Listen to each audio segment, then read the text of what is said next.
Hey, what's up, everybody? It's me, Danae, and I'm here with a message for you. Happy Tuesday. I hope that you are having a fine day, doing whatever it is that you're doing, and that your week is going well so far. Surely going fast, but definitely going well, right? Let's see, my yogi tea bag today says, breath is the voice of your soul.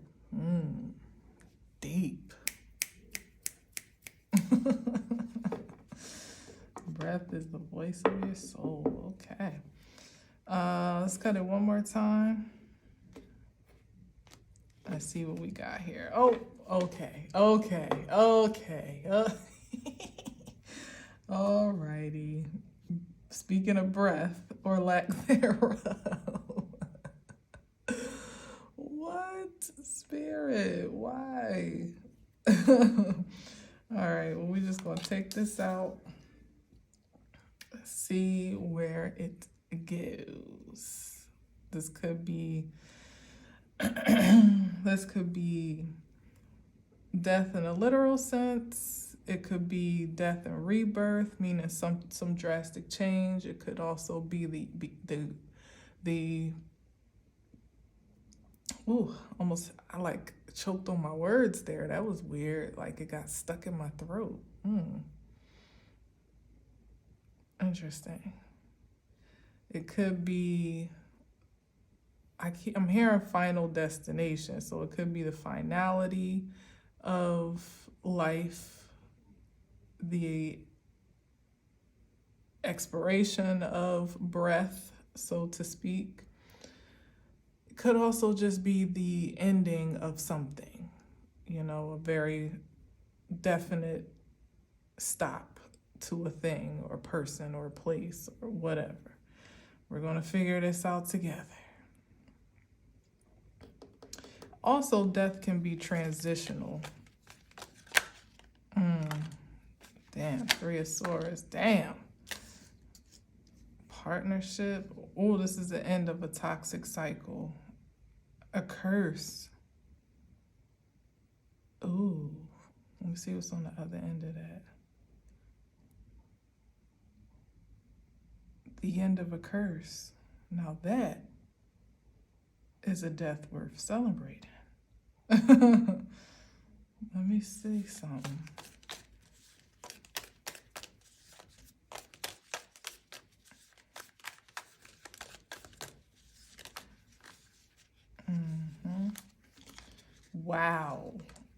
Wow. Yes, and the struggle against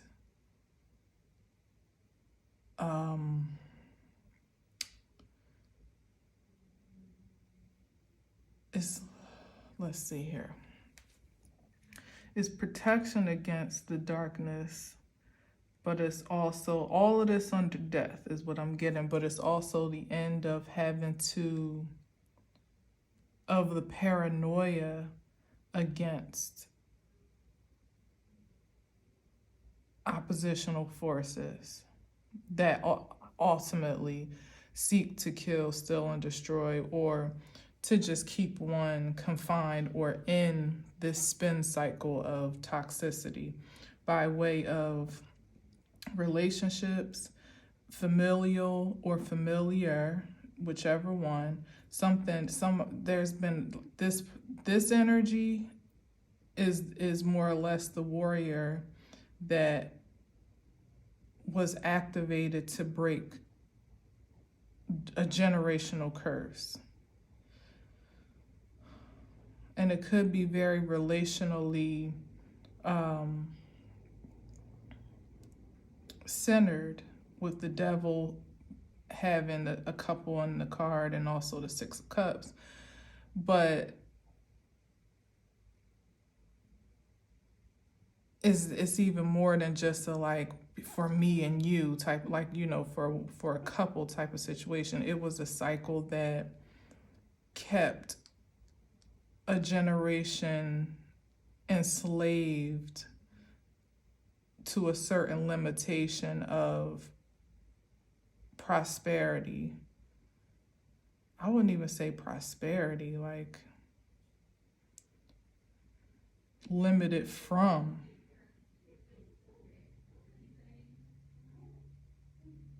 Let's see, I want one more after the devil.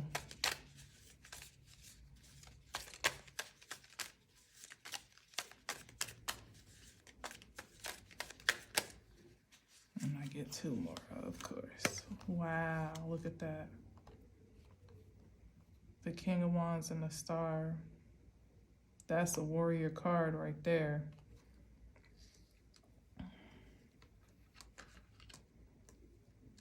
Yeah. It's like somebody faced their demons head on and healed them. What an amazing thing.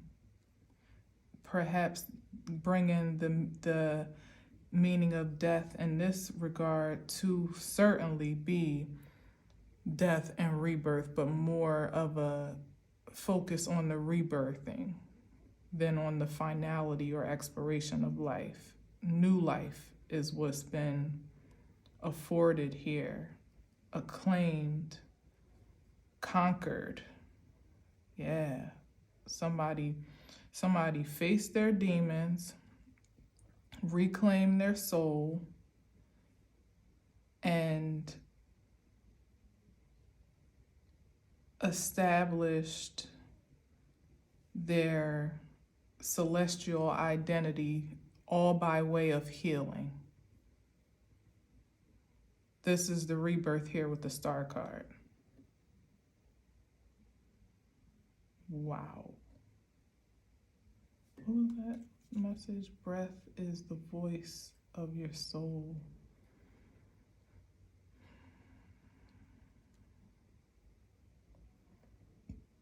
Excuse me. It's like as long as somebody had breath in their body, they were willing to fight to the death. Perhaps having died a very grim spiritual death, or maybe ego death in this case, but I feel spiritual is more profound.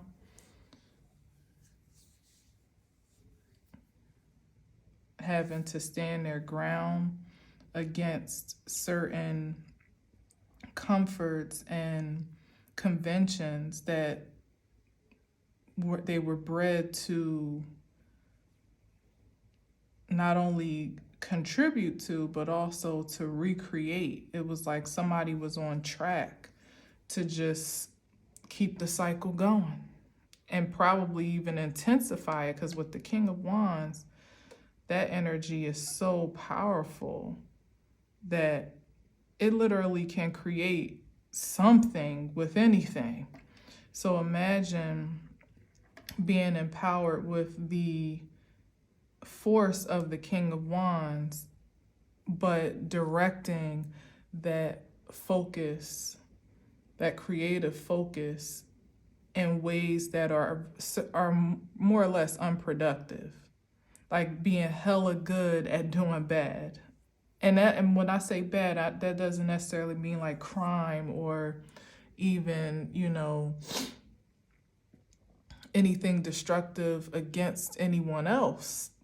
It could just simply be against self, that you're so good at creativity, so creative, that you're even good at creating chaos. And it's a work of art, like it's something to be revered even in itself. Like, that's a motherfucker right there, but you got to give it to him, like that's the energy I'm getting for some reason. Somebody was on track for that.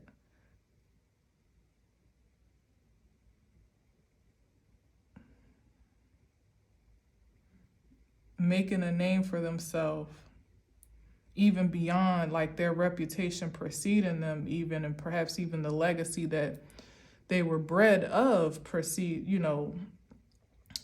what do you say, like undergirding that those ambitions to some degree. Like, like say you have a person that comes from a notorious family. That's the image that I'm getting. It's like you already know the legacy that they come from. Like their uncle was a gangster, their dad, was a hustler, the grandpop sold moonshine back in the day or had a speakeasy back in the day, and and so on and so forth. It's just like a legacy of what can I say about the devil card that would be fair? A legacy of I don't even know. I don't even want to put a label on it. But anyway, the point is, and then you have the newest generation of that energy coming forth, and they're on target to just do it even bigger and better. Like that same blood running through their veins, the same propensity, the same exposures, even environmentally, perhaps the same mindset, the same circumstances that would even compel a certain projection of a lifestyle, in a very limited way. I'm explaining this because it's obviously something bigger than this, but it's just coming to me this way. And like they become the biggest drug dealer in town, or the biggest pimp, or the biggest hustler, in one way. It doesn't have to be drugs, in some way, shape, or form, or a gangster, like the fiercest killer, you know what I mean, or just one that is the fiercest fighter, maybe not a killer, let's not, you know what I'm saying? But like with the King of Wands, you can definitely count on the fact that that's a fierce opponent right there. You don't really want to square up with a King of Wands, especially not on demon time, you don't. But this is somebody that's somewhere along the journey put a rest to that cycle, that track record. Like he laid it to rest, not just for himself, as I said, but it more or less liberated a generation. And maybe, I believe that when we do things in the present form, in the present timeline, it definitely has effect for the past, for sure. If not even some redeeming qualities for spirits of the past in some way. And it may be much more mystical and intangible than I could ever have proof for, or at least that I have proof for right now. But certainly it would put the present and the future on a different trajectory.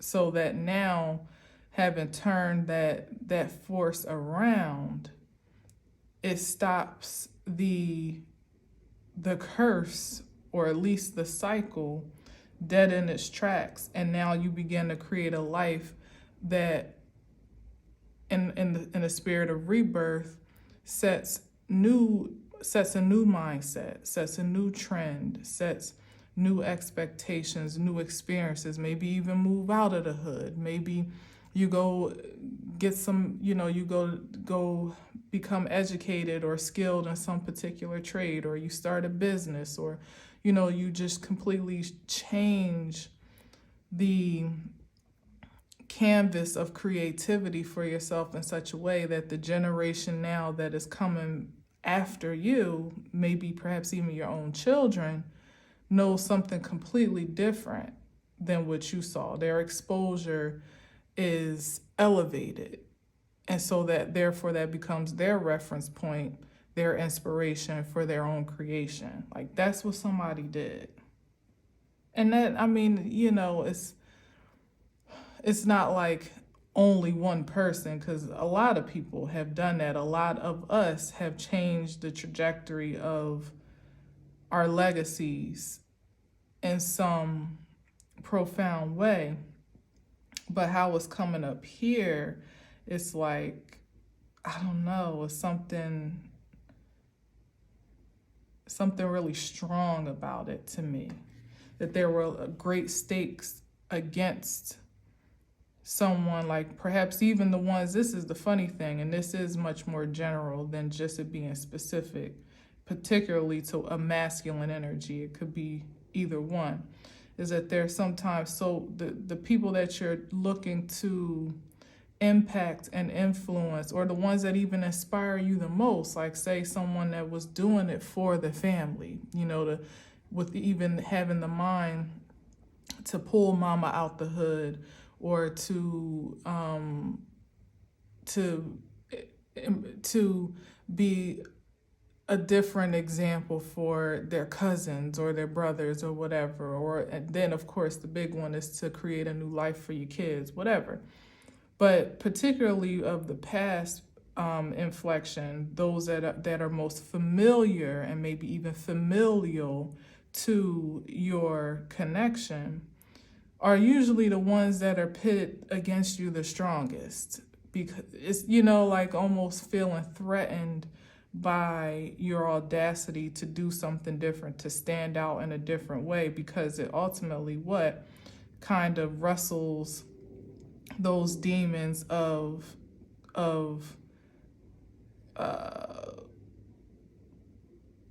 what's the right word, like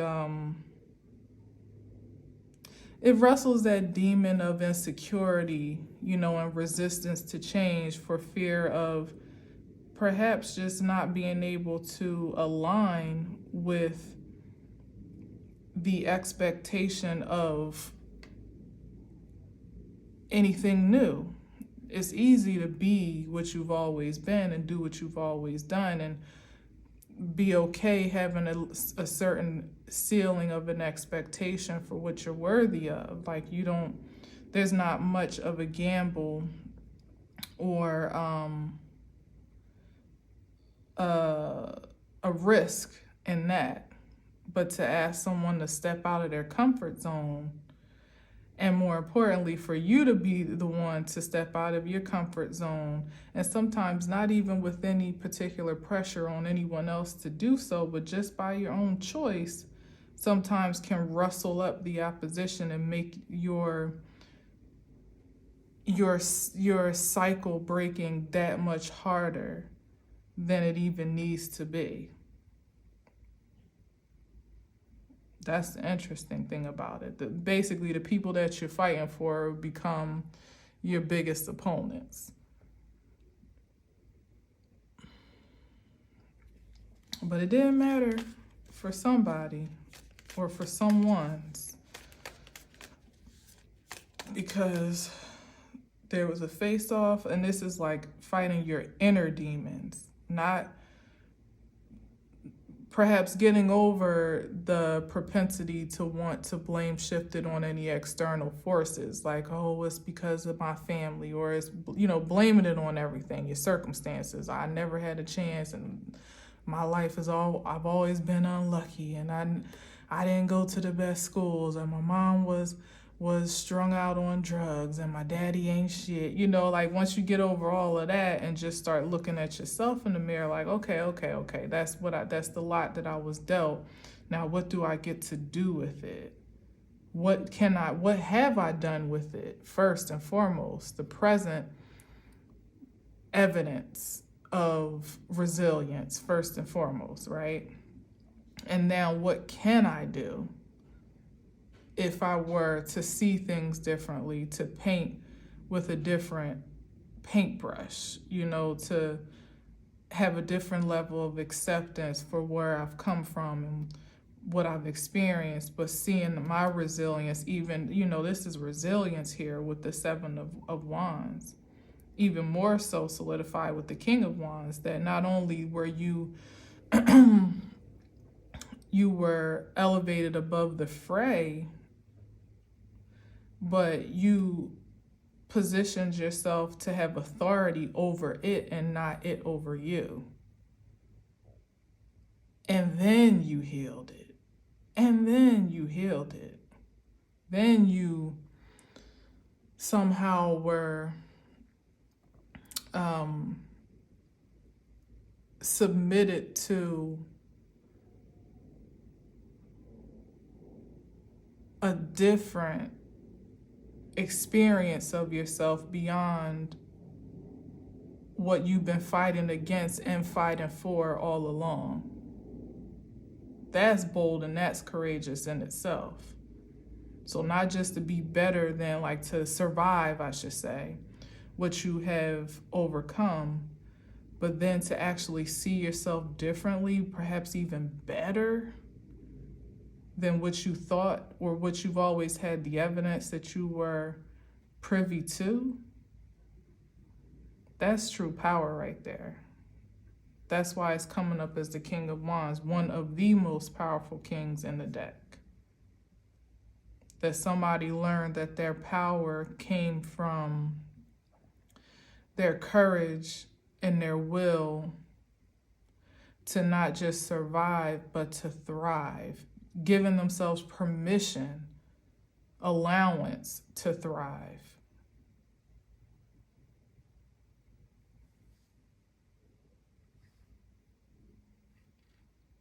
Wow.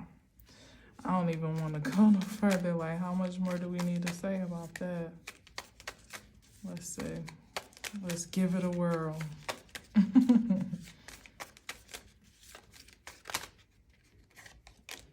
Seven of Cups.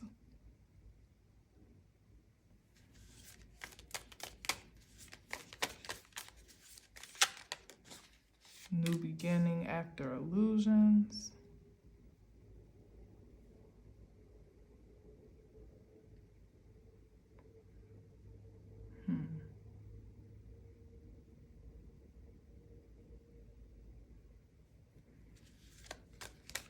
And you know what what I see is that someone had a fresh perspective or a regenerated perspective, probably on account of this death and rebirth, of what used to be confusion and like overwhelm of choices and options, to seeing the value of having any at all. Like completely fresh and faithful in this perspective here, and light on your feet, like packing light, not taking a whole bunch of baggage into the options, because that's what really influences the energy in the Seven of Cups. What baggage that you're carrying in the process of that decision making really is what influences what choices you make. How hazy is your judgment? How clouded is your perspective? And once upon a time, it was very clouded because it was racked with trauma. And not only was it hard to see that there were viable choices, it was also a limitation here, is what I'm feeling as well. Like that cloudiness was almost a veil, like this is the best you're going to do for yourself. And as we know with the Seven of Cups, is kind of like the lesser of all evils sometimes when you make, in some ways, in the way that I'm speaking about it, it makes sense here that you don't have many high vibrational choices out of those seven, and then it's limited at that. And then you're confused as you know, maybe even not even feeling trustworthy to make the proper choices. And it makes sense because in the past, you know, with that past reflection of the family business, the family way, so to speak, the legacy that preceded him, that's the energy that persisted, limitation, that you only have but so many choices. You better just make the best out of what you got. And this is someone that, on account of being submissive to this process of, I don't even know what to call it, transformation, I suppose. It seems so primitive to just call it that, even though we know transformation is a big old word and concept. But through the process of someone's transformations, they were able to see even the most limited of choices still have high potential. But I see even more than that. It's like going to that let's say that buffet of sorts, and seeing it more as a smorgasbord. You know, like even having the audacity to ask, you know, what's in the back? What y'all got back? What's the special menu type of vibe? Not even just limited to that, you know, like something like that. Somebody's powerful. Yeah. And here's a celebration. 4. And I definitely feel that this is more like ancestral. These are the ancestors that are celebrating for the chains that have been broken. Remember, as I said, like definitely feel like when you do something different or profound in the present life, it makes an effect on the past, but certainly the future. But this is like solidifying that thought to me, because sometimes I see this as it could be even like your angels or heavenly hosts, ancestors, you know, the assembly of the intangibles in celebration for your awakening or becoming. In addition to life being a celebration now, of course, because there's more to celebrate. To have much less to fight about or defend yourself over, to feel like you can almost lower your defenses now, because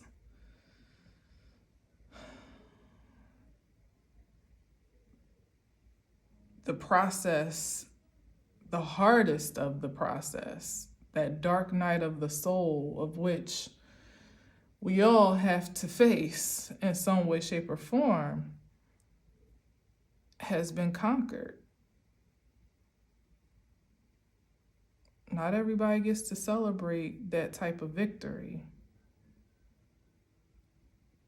And it be successful on all accounts. Like you didn't just get out by the skin of your teeth. You came out the star. And like you went through the worst of it all and came out the best of it all. This is not regular shit right here. You know, like we all have an invitation to this, but the execution, that can look very different depending on, look at this, I'm not going to take all this, but that can look very different depending on who you are. We got the High Priestess, okay, that's divine alignment. 5 of Wands, moving from literally rags to riches and being like ambitious to get to that point. Maybe even, I don't know why I hear this, but like, well, yeah, it makes sense. Even in the natural way that I spoke about it already, like almost pushing back, like fighting against what would have been the karmic determination of this legacy. Like, oh, well, you know, because even if you do it better than anybody's ever done it before, if it's still the same karmic cycle, it's still going to ultimately end the same way, you know, in some type of despair or demise, you know, something unsavory. So this is somebody that had a resistance against that determination, you know, that fate that was already kind of playing out, and made a choice to do something different, to do something quite boldly different. In this case, because we're talking about the High Priestess here, that was like a radical devotion to your divine self. That's not just like a tweak here, a tweak there, or I'm gonna stop smoking. Like this is somebody that went all out, reckless, to change their fate. Determined, because it was going one way, and it would have been a natural unveiling or unfolding, at least from the human perspective, right? Because perhaps the fate already was designed and set up for a certain outcome, but it still would have been up to, you know, the the the person itself or himself, like the energy itself, to follow that path. And everything in the 3D world is set up to be in opposition, i.e., the devil energy, to that fateful ending, to that fortune. Everything is set up, everything is stacked up and staked against you. And this is somebody that was persistent, turned back the hands of time in some way, shape, or form. That's why I feel like it definitely had some past impact somehow. Like redemption for even like I said, the legacy of the past, like wiping the slate clean for everybody in some type of way. For a fresh start, a new fate, a new outcome. And I feel like I said, I don't have the evidence for this yet, but I feel like that comes by way, because like, think about this, when your legacy is on a certain trajectory, and in each waking cycle of a lifespan, of a timeline, you just keep playing over the same frequency again and again, then if there is such a thing as spirits being reborn, particularly through our offspring or walking in, or however it gets to be, if it does, you're ultimately just really just setting the canvas for for like, instead of a masterpiece or like a new like a new creation, it's like a reprint, if that makes sense. It's like it's like a print type of situation. It's like nothing really that much different from what's already been. It's just a recreation in a different form, in a different time, in a different breath. But even as it might appear to be done better, it's still actually even more depreciated in value as time goes on, because it's not even the original, it's the print, you know? But this is like the energy where if you can drastically, radically shift that trajectory for your bloodline, then if the same thing is possible to occur, the vessel of the rebirthing, and the reincarnation, if this is a thing, regeneration, as it is, as I'm speaking about it, gets to happen in a way that is already elevated and ascended. Because consider, as I said, if now he's changed and now his children have changed and their children and so on and so forth, that if there is a channel or a tunnel for past to regenerate through the present or future or whatever the case may be, it has no choice but to express itself through the ascended expression of that energy, not with all the baggage of the past and the limitations of the past, which is probably why the ancestors who now have hindsight, because they can now see even where they had misstepped and, are trying to channel information to us in different ways, energetically more than anything, to help shave our learning curve so we don't continue the cycle, that has proven itself now again in hindsight to be unproductive in one way or another.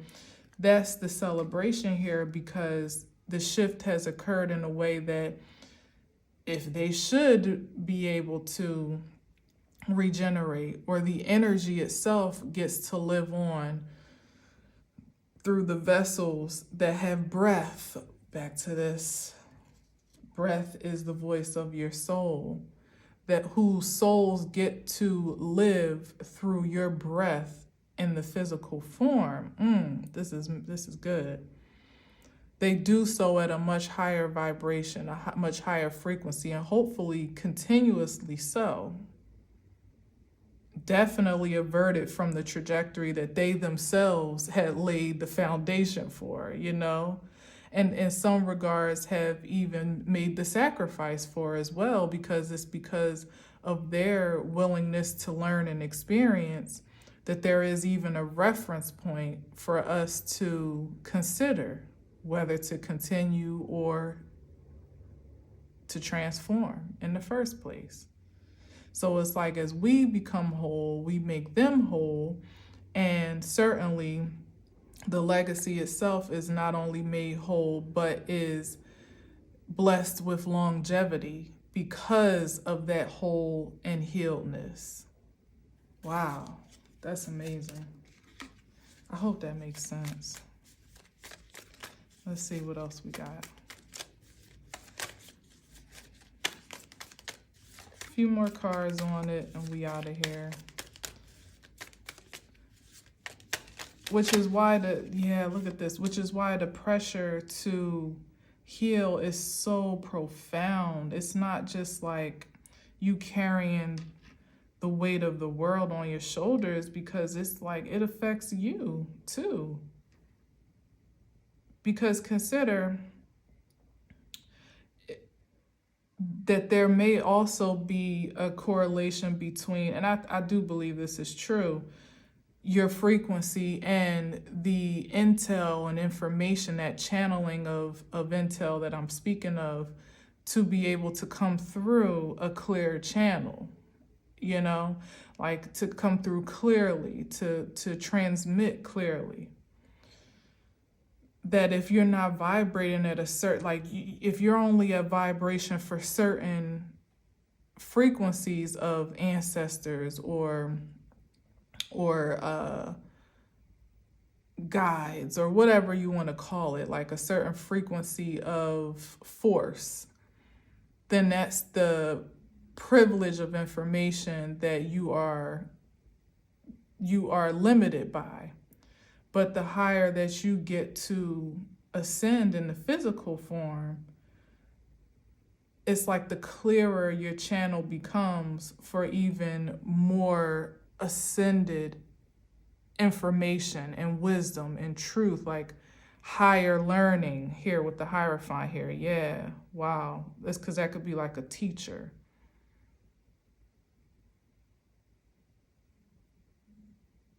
And definitely of some, let's say, spiritual esteem in this regard. But also very much so like the physical expression of what can we say about the Hierophant? Of the physical expression of spiritual affluence is what the Hierophant is in the highest form. And having a certain structure, a certain, considering where one has come from, in this case, is like going from having no real, moral or ethical standards, or they're being more or less low or limited, let's say that, because even they're street code, so, but there being a limitation on it to it being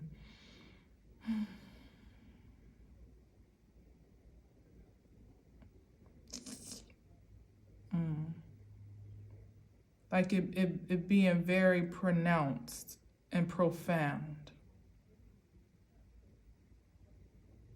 Very anointed. And that itself now has taken a place where there needed to be physical protection, where someone needed to be the fighter, the warrior, the shooter in the streets, to now taking it up in prayer and meditation and being that much more powerful and effective and impactful, and not just their defense, but offense. Talk about a raised vibration. And I ain't talking about because this could be like a preacher, it could be a priest, all that. We're not just talking about the ornaments of priesthood by man's initiation. as this card could project. This is someone that has established himself or herself in the priesthood, in a spiritual covenant that is devout.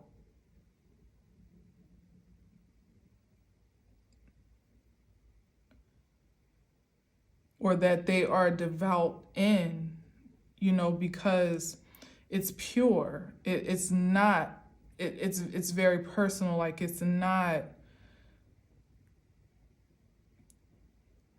conformed to or even conflicted by conventions.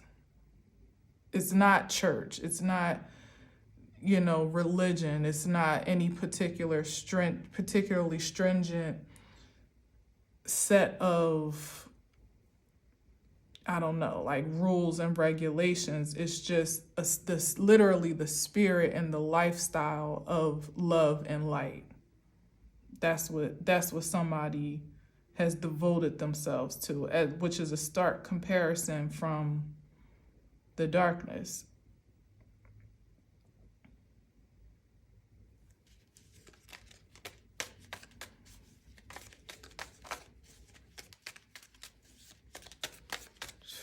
No wonder death is so profound, because it's somebody that just literally has almost been resurrected to be a new being, a new creature.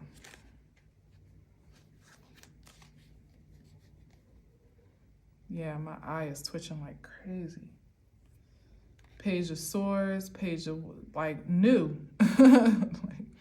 They came, they saw, they conquered. Bam, new.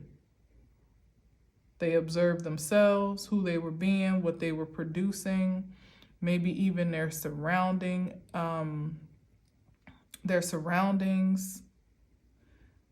and they accepted the invitation to expand, even in ways that were foreign to them. That's the Page of Wands. To expand and explore the nature, the true nature of their innate power, their organic power, in a way that could be very daunting and intimidating, because as I've said, doing it the way you've been doing it is quite comfortable. Low risk, even in its high risk. Even if you live a high risk life, it still feels low risk to do that and know what the outcome, the limitations of the potential outcomes may be, as opposed to starting something altogether fresh with a horizon on in a territory that is completely foreign and unknown to you. Change, healing, accountability, courage, worthiness, responsibility, self-control, all of that. What do I do with that? That's uncharted territory right there. So we got the Queen of Pentacles right up under the King of Wands, which I love. So there's the feminine energy, but it's been very heavily masculine, I will have to say, even with the Three of Cups here. But the Queen of Pentacles is now bringing that softer, and now the Strength, that softer, more receptive. Yeah, it's like the soft aspect of life expression here, the prosperity of life, but not from especially up under the King of Wands. It's a stark comparison of not having to feel like you have to be proactive or even aggressive to be prosperous. That you can be, again, speaking to that transformative awareness of self, that this is somebody that could go from going to go get it to learning how to manifest it, working smarter, not harder, and with, again, less risks and higher rewards, exhibiting what? Now, not just true star power, but true strength. True power is what this all came down to. That somebody learned that their willingness to be receptive of their own qualities, to cultivate their own gifts, talents, just the sheer essence of their vitality. Hell, to just reverence breath itself at this point, and see the value in that I am breathing. I have the opportunity to do something different, to take this opportunity of life and make of it, reproduce of it something different than what even I was produced as a product of. Is transformative. Somebody realizes that's the true power, not about being the hardest one, masculine or feminine, being the hardest one, to being the go-getter, to being the one to conquer every territory, fight every battle, and in this case, even in the physical sense, not to even necessarily be so aggressive against your own demons that you self-destruct, like you literally destroy yourself in the spirit of shame and guilt and loathing and disgrace. This is somebody that learned to see the totality of themselves as invaluable, and to shift the limitations that they once were law, law and order of a person's life, whether they broke that law or not, and create their own way, their own creed of living, their own constitution of creation to some degree, like their own commandments of life. And with that high priestess that came up, very particular and unique between themselves, source, and their supreme self that they continue to aspire to by way, again, through this healing, and then achieving that. Queen of Pentacles is like the highest vibration of feminine energy aside from the Empress in the deck. And then the Strength card is like the proper balance and harmony between your spiritual self and your primal self. Spirit having a human experience, a physical experience. Not being overpowered by that nature of survival, but being empowered to thrive in the spirit of it all. Man, this is so good. I hope that I'm saying it right. Oh my gosh, and the High Priestess is out again. My goodness. Well, not much I need to say about that. This is somebody, again, just as we got the Hierophant, we got the High Priestess, that definitely confirms that masculine and feminine energy is prevalent here. So you take it how it resonates. In the regard of it being masculine, it's just about being more proactive and productive. And in the feminine aspect, it's about being more reactive and reproductive, which we both embody the polarities of, if we're balanced, just as it is the black and white pillars here, the dark and the light of us all, the dualities more so than the polarities, the dualities of those frequencies, and not coveting one over the other or resisting one over the other, but allowing them to coexist creatively, because it's all you. Somebody in this position that maybe has had a dark past, or maybe had an unsavory legacy to precede them, could get stuck in a place of disgrace just sheerly on that account, feeling unworthy to anything more than that. Even in making different choices, definitely there could be a dead stop or a barrier to feeling worthy of more than, feeling not just worthy, but entitled to more than, be above and beyond. you don't get to that place without finding yourself in a position of not only self-awareness, but self-acceptance. That's what the high priestess is here representing. It's like really having to accept the whole, the totality of you, and then devote yourself to the supremacy of that being. At every turn, at every distraction, every detour, every projection, still being recommitted, redevoted, rededicated to the supreme self, and allowing that self to be expressive of a spiritual nature in a physical form, without prejudice. And here's the two of swords, which would first of all be the position of like a crossroads of that determination, is what I'm saying here. Like it comes from the matter of choice, Seven of Cups. And for a lot of us, as I said, it comes from the baggage that we carry when it's time to make those choices. And that's what keeps the cycle going or not. But the only one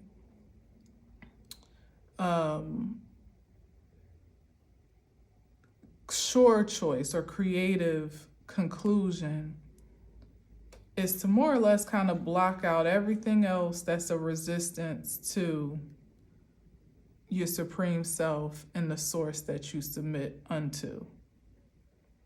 Anything else that is coming in at a lower frequency than that,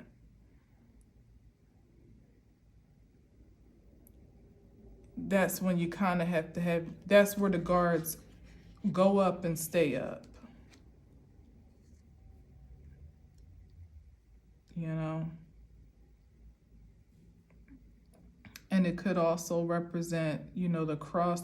It could represent the protection, that being the point of protection, to stay devoted and committed to the supreme self, let alone to, you know, to just become acquainted with it, you know, but to make the choice to aspire to it, but to stay in connection and commitment to it.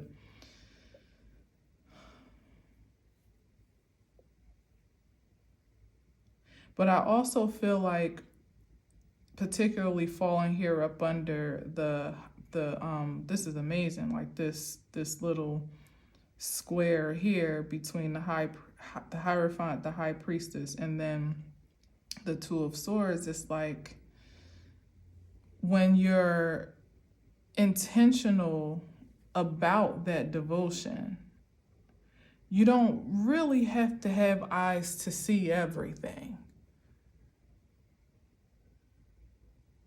You don't have to know exactly what's coming and what you don't, you know, like you don't have to be as on high alert, like even here where he's just ready, you know, sitting on ready. You don't have to be as on high alert for opposition, or even the opposition within you or outside of you, either one, because when your commitment to supreme self is unshakable and you live by the commandments and codes of ethics that you've established with that self, that protection kind of precedes you, and it makes it almost hard, if not damn near impossible, for opposition to even pierce your force field, or certainly to make any damaging impact. Because that becomes the shield of protection. That becomes the you know, the defense, where you don't gotta pick up hands no more. You know, like you don't have to square up. You don't have to fight the good fight the same way that you used to. The fight is just in the continuous devotion and incessant dedication to who you know you've been designed to be, which can be hard. I think it gets easier. I want to believe that it gets easier as you become more one with it. as I'm saying, because there's a lot less interference and disturbance of that truth, which is what she's kind of holding. She's arming herself here, or him, whatever it is, with the Two of Swords. It's like truth being the offense and the defense, the truth of who you are. As you continue to transform in such a way where it's not just a matter of awareness of who you get to be, but like almost the uncanny resemblance between self and supreme. As my nose is itching like crazy right now. It's like, it's like, how do I say it? It's ironclad, Imagine revering yourself in the energy of the high priestess and the Hierophant.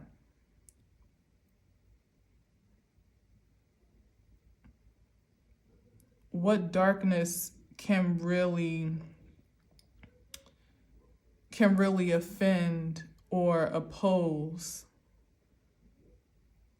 that assuredness, especially when it's been stamped and approved by source, whatever it is that you submit to. The sheer awareness or audacity to express self in that energy says that you've already been in submission. So now the expelling or the expression of that truth in the physical form, it expels any darkness on sight and certainly upon confrontation. And that's from the inside out, outside in. That is the defense and the offense of any opposition. For us to continue to think as highly of ourselves in the practical sense as we can possibly conceive.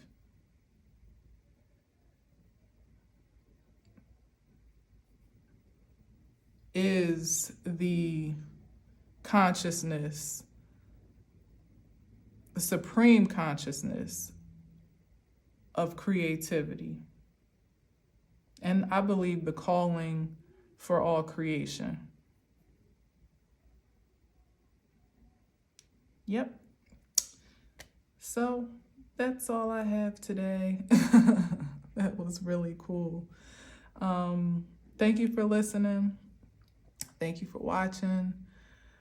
Oh man, I hope that this resonates in some profound way to you, even more than what I was able to transmit it, certainly, because I don't always feel like I have the words to express what I feel or what I'm sensing, but I pray every single day that it comes through clearly and concisely. So from my heart to yours, from my spirit to yours, from my breath, the soul of my voice, or wait, what was it? Is it the breath of my soul? What is it? Breath is the voice of my soul, right? Of your soul. So yes, from my breath to yours, from my voice to yours, I hope that you can feel the sensation of my soul in its purest form, so if you can't, just know that that's my intention in the highest frequency. So in any event, I do appreciate you for listening and watching, especially if you have been so thus far. And until next time, as always, I leave you with peace.